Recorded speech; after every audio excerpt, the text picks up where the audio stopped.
Hello friends, what's up? So today I am going to show you how to make a really easy recipe of a keema aloo that I had a day before, and I thought nobody's gonna eat this again because it's Ramadan going on. So I was like, let me just make a really quick recipe out of this.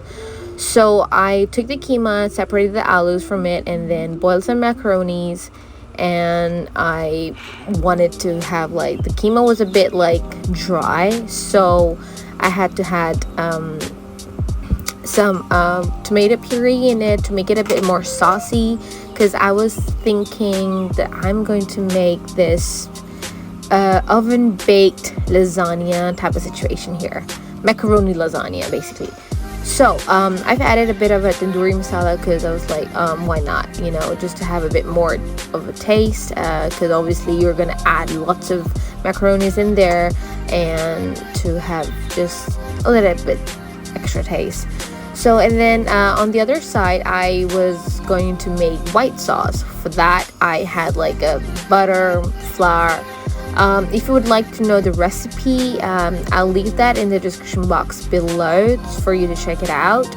And just a splash of milk. Make sure you keep stirring the flour and the butter and the milk, because you do not want to have lumps in it, because if you do, it's not gonna look like smooth and creamy white sauce. So in it I have already added a quick cheese melt and some salt and pepper to taste. So after that was done, you put that in a side, and then I'm adding the macaronis and the keema and gonna mix it all in, incorporate like each and every macaronis with it, and I'll be adding white sauce in it as well, just a little, not much, just to give it a bit more of a texture. And then I'll layer it out like flat. I thought afterwards that I need less white sauce. I was like, it's fine, it's gonna work. So it did actually. And then I added a little bit of cheese, mozzarella cheese on top for the garnish, and baked it in the oven for until the cheese was golden brown on the top.